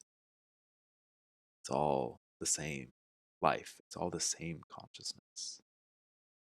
Looking through a different perspective. That disco ball. The founders represent the abiding awareness, the one consciousness. Now, I want to just talk about this word for a second, founders. So there's plural there. That's that split. That's that prism. There's the one consciousness. And it's like, well, what if there was difference? Then you have 2. Then you have, and I think that's also why the golden ratio is so significant in a lot of these spiritual teachings, like the phi ratio or the Fibonacci sequence, which I'm still trying to understand more and more every day. Like, because it just starts to, like fractals, it starts to multiply exponentially. Fungus can teach us a lot in terms of that. I think fungus is really fascinating, the way that fungus grows and spreads and has consciousness. Yeah, fractals. This consciousness is aware of its simultaneous existence as both the whole and its separate parts. Separate is in quotes. That's that paradox of existence. We're all here. We're all together. We're all experiencing all that is. But we're experiencing it through this limited, quote unquote, individualized human experience. I get to be Pandasara. Well, Pandasara kind of refers to like a grander, higher self, but I get to be Swan Draper, which is so. Yesterday in the New York Times, Swan and Draper were two answers in the New York Times crossword puzzle. I just want to just really slap me right in the titties. Happy I am me, thank you. And likewise, I am so happy you are you. It took me a very long time to be happy with myself. That puzzle piece metaphor was a big one for me. Like, I'm just inherently valid. The failing New York Times still got it. Yeah. I'm just inherently part of all that is. And that is of great comfort to me for a multitude of reasons, based on the challenges that I choose to explore in my lifetime, in my journey. Like existentialism is a really big one. And I feel like it's, you know, it's a shared one. So yes, it created an illusion of fragmentation so that we could have individual lifetimes, but its wholeness still abides and is ultimately the consciousness that sees through the eyes of every living soul. This is your true self. And right now I just want to bring up, like, a lot of times nowadays people bring up things like simulation theory, to which I say, like, go for it. Like, like, sure. If I believe in this idea that we're all one entire singular consciousness creating an illusion of fragmentation, that could be a simulation. You could call that the English word simulation. I think where I get hung up is the sort of idea that it's like we're all in some alien's computer game or something like that. That's like a different kind of thing. And that's a fun story to explore, and I don't want to take that away from anybody.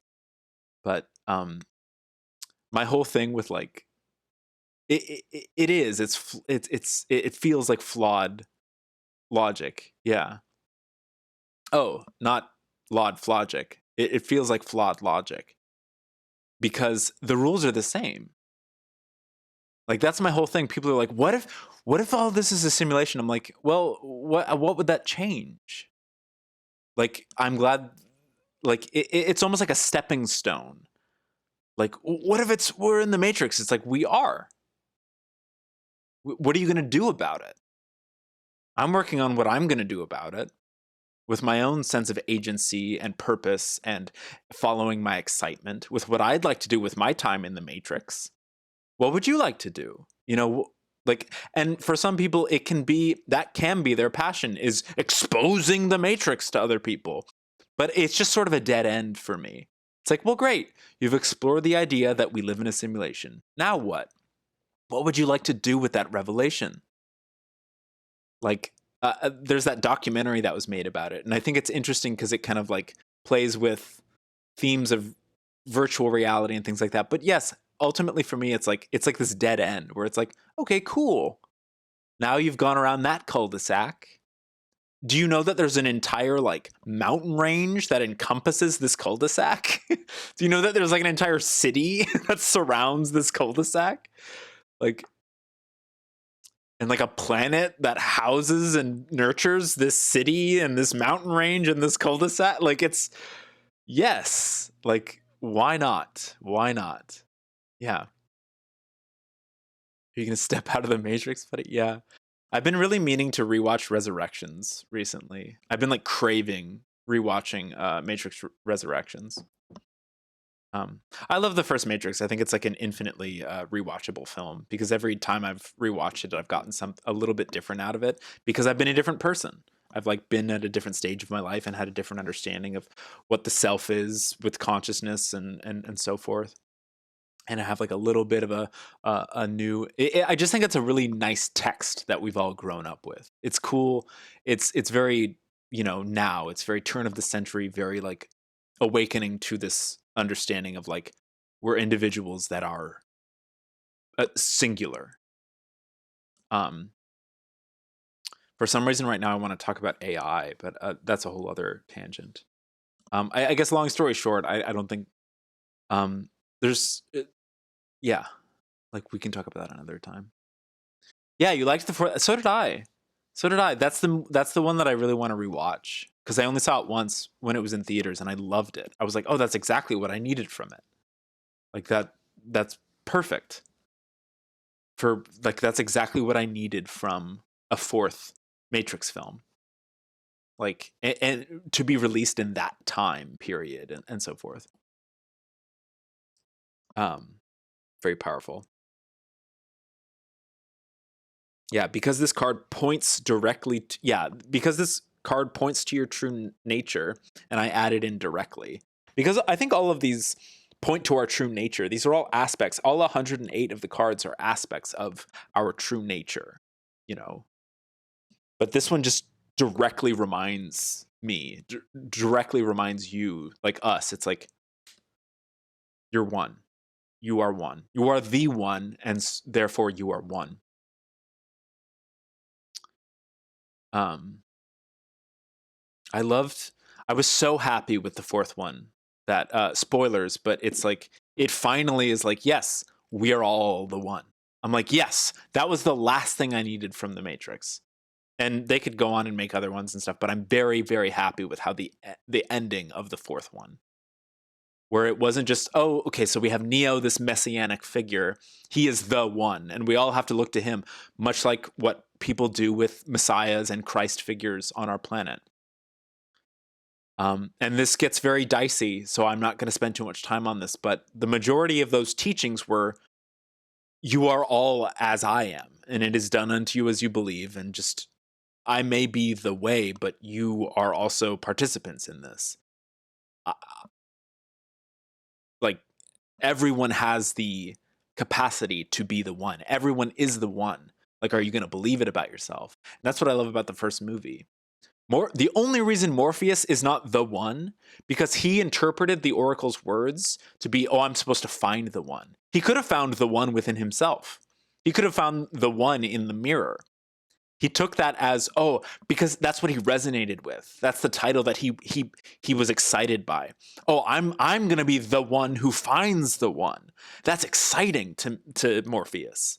Like, and Morpheus could have been the one. And in a way, he is also, because he's fulfilling a role that he seems necessary and he is excited by. And Trinity and so on and so forth, everyone. But they explicitly bring our attention to that in the fourth one, which I love. I love that. That's also why, Shelby, I love that you're here because you helped me like with a lot of existential angst that I was feeling when I started to enter Twitch a lot. Like your exploration of like the main character syndrome and feeling like, am I a protagonist? Is it just protagonists who feel like protagonists and stuff? It's just, it was very, I needed to hear at the, like, one day you said that on your stream and I'm just like, I just needed someone else to say that out loud because get freaked out by the responsibility of being the one. And it's like, we're all that. And that's very comforting. I might cry really quick because this is like a very like deep existential thing. That's like, it's just like the crux of like, this is a very, very powerful reading right here. I'm very grateful to every one of you for like being here and being alive at the same time. I don't see it as an accident. You know, you can if you wish, and I want to allow that for everyone. I just I love grasping at significance in everything and puzzle pieces. Yeah, hell yeah, hugs. Yes, Steph, I agree. It's a very strong story just as it is. I think 2 and 3 explore things which can be fun. It's almost like it feels like religious in the sense that people took the initial text and then wanted to write offshoots and explore certain themes more directly and stuff and or less directly, but it's all part of the same text, I think.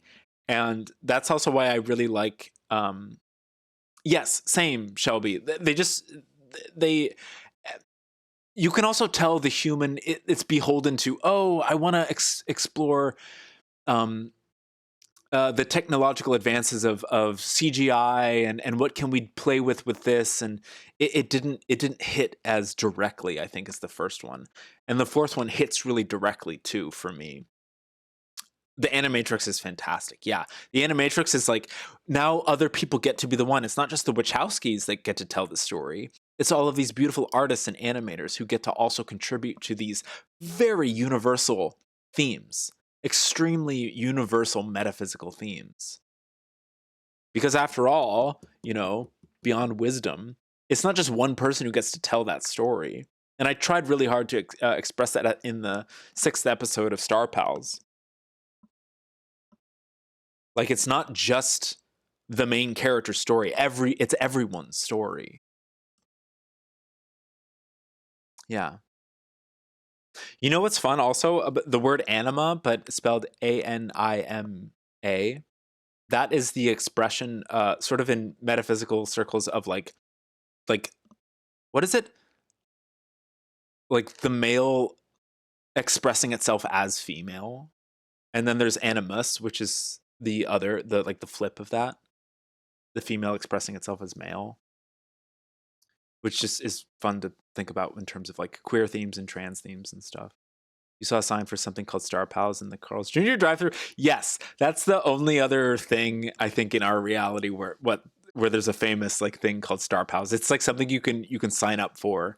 It's like a deals thing for Carl's Jr. And Carl's Jr. betrayed me recently because they got rid of their Beyond Burgers. So I don't know what to do about that. I've thought about like for season 2 changing the title of the show, like having it be something other than Star Pals, just as a fun like, what if like the second season was just like a different thing, What if it just like went into something else?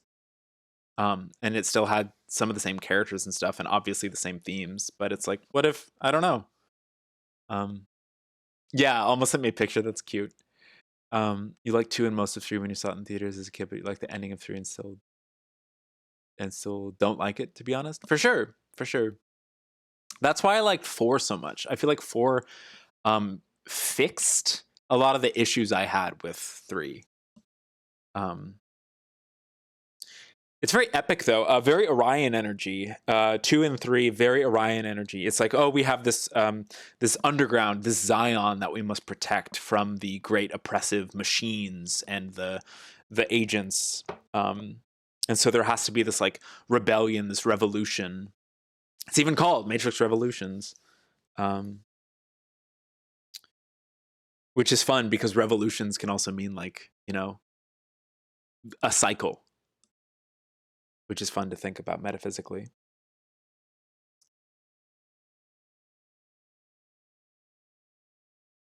This is a beautiful reading.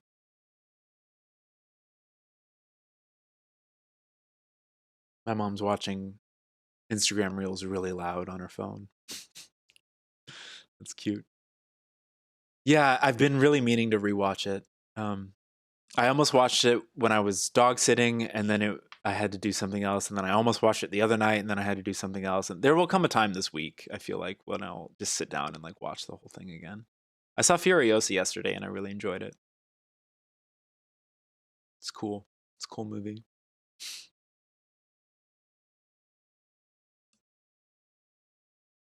Hmm.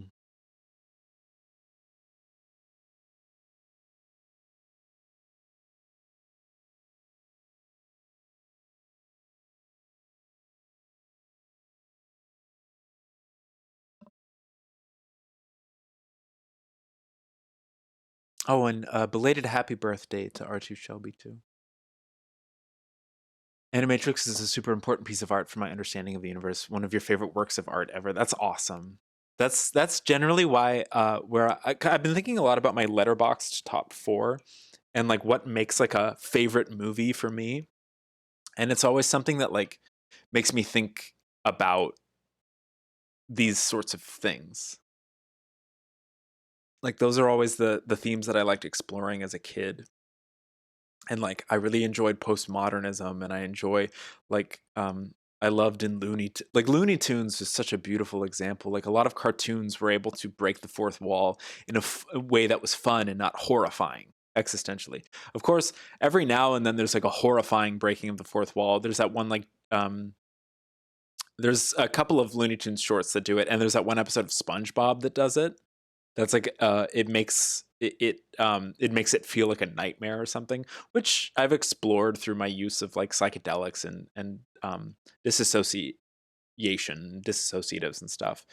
Um, but I think it's really healthy when it's explored through like love and humor and stuff. And there can be love and humor in a nightmare as well, I guess. That's transmuting the positives and negatives. I don't need to be so protective of everything being super funny and loving all the time. I can just be fluid if the nightmare shows up because it's all part of the one and it's all unconditional love.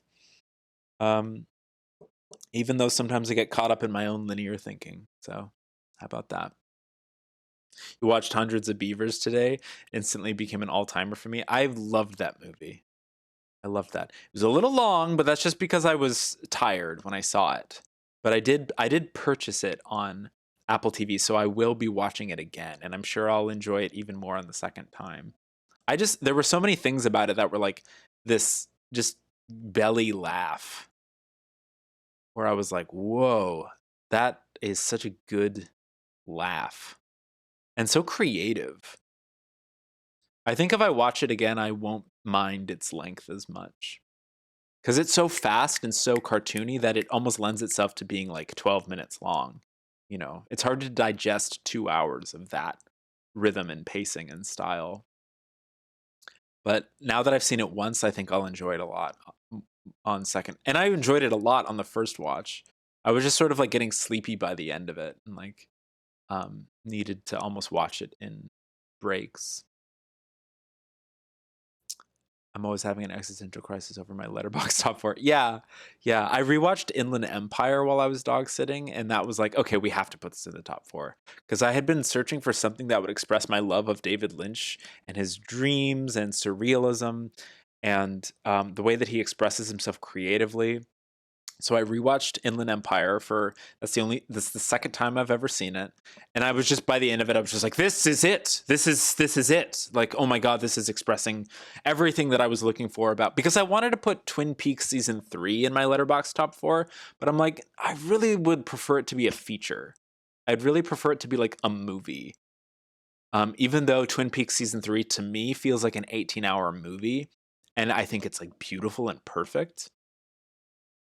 But like I really wanted to use something that was part of his filmography as opposed to like the show, you know. It depends if it feels long or breezy. Yeah, you've watched 80-minute movies that feel like 6 hours. Absolutely. Absolutely. Yeah. In that same vein, I watched a mumblecore romance with Greta Gerwig and that other guy, and I thought it was not for me, so to speak, you know. And I'm sure it was very much someone else's cup of tea in 2008, but watching it with my current life experience in 2024, I was like, this is not for me. This is not for me. Um, and I could go on and on, but I don't need to, so I won't. And I feel like the filmmakers know what they did. If they were to rewatch it, I feel like the filmmakers understand would, it felt like a stepping stone in terms of filmmaking. It was like, okay, that was then and this is now.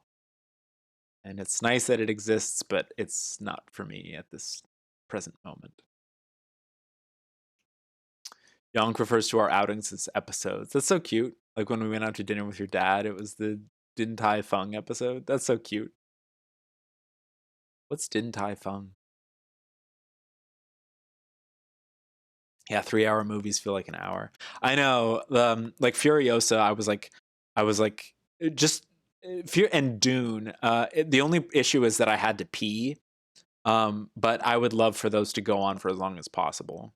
I really love like the tone of not like the Denis Villeneuve Dunes, uh, and the recent Mad Max movies, where it's just like orange, just like it's like metal and like desert, and just like it makes me do the stank face where just everything is like brutal and austere, and like there's this spirituality but it's like distorted and it's being explored, and there's war but there's people striving for peace, and it's very Orion, very Orion. Oh, that's so funny, this is orange. The Orion cards in this deck are orange. That's interesting, and that makes sense with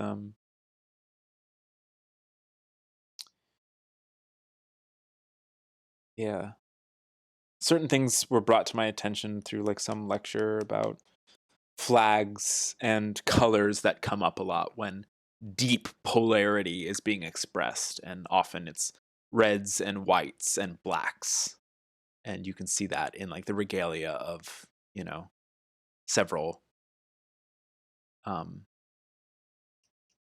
several oppressive forces, shall we say. Furiosa felt too long, but it was a good movie. I was okay with its length. I was okay with its length. Um, I liked that it was. There were several moments throughout it where I was like, because Fury Road is just go like the whole time. It's like 2 hours of never stopping, except for that one night where they're like resting. And then Furiosa was like, oh, we're on this journey of this person, not necessarily this one mission where we're like living through this mission. It's like, oh, we're living through this story of this person. And I like allowed myself to sort of shift in like through the rhythm of it. I was like, oh wow, oh, this is like paced differently, and there's high points and there's like low points, and I'm like, okay, okay. Yeah. Yeah. I know I really want to rewatch Fury Road now. I've seen that movie so many times, but I will always rewatch Fury Road. I can sit at any point in that movie and just stay until the end. That's one that has been in my letterbox top 4 a lot, but for some reason, like I wish it was like a top 5 sometimes, because I would add in probably Fury Road and The Lighthouse. I can watch The Lighthouse and just like sit and watch it for like the entirety of it. I love The Lighthouse. I think that's like a really, really amazing movie. I'd like to rewatch The Witch until I think it's better than The Lighthouse, because I really like the themes of The Witch and I like witches. But I just thought I was like so blown away by The Lighthouse, and I had such a metaphysical experience watching it in the theater, because I dreamt the night before I saw it, I dreamt that I was seeing it, and there were things that I saw in the dream that happened in the movie, and like when it happened in the movie I was like, oh my god, this was like the thing that I saw in the dream, and it was just like very powerful. So I have like a very like intense I would have loved to have seen The Witch in theaters. The Northman was cool, but it was like a different experience. It's like a different tone. It's not like, it doesn't feel as intimate. It's just it's like purposefully grand, purposefully sprawling. Yeah, JR, people bring that up, but it was like it was different things. I watched the trailer a lot beforehand, yeah, of The Lighthouse.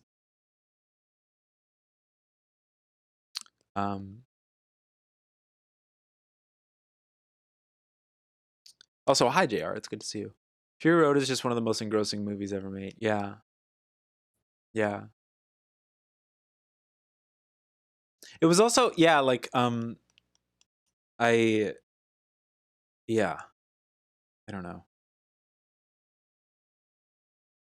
I love the way Robert Eggers makes movies. I'm really excited for Nosferatu. I'd like to rewatch Northman too. I liked it. There's just something so like deep and mystical about the witch and the lighthouse.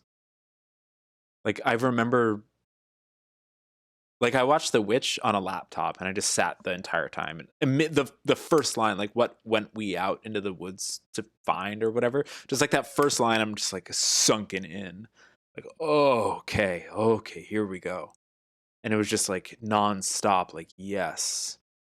And then the lighthouse, I came into the theater like a minute late, so but I've rewatched it several times since then, and I realized like oh, I was like pretty much on time. The only thing I missed was like one shot of them on the boat. Um, that was a very like interesting experience.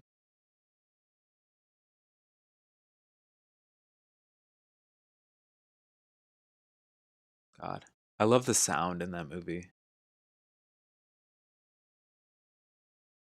They're so engrossing. Okay, what do we want to do? I kind of spent a long time talking about movies. I wanted to watch a Bashar video, but I'm not sure if I have time. I don't currently have time. Might do that tomorrow. Um, I might just like leave it at Galactic Heritage Cards today. But I set it to just chatting. You guys, I don't know what to do in terms of my just chatting versus tarot. Where's every time I stream, it's like a calibration in a different direction.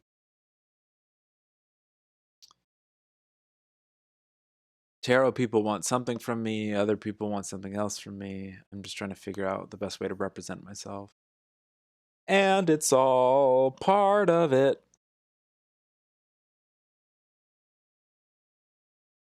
Just sort of absorbing like all the stuff that we like learned from this reading. There's so much stuff. It was a really good reading. You know it's a good reading when it's a good reading. I don't think I've ever had like a bad reading. Yanya crowd, you wanna see some Yanya? I could try to play a Yanya run right now. I think I have enough time to do one Yanya run.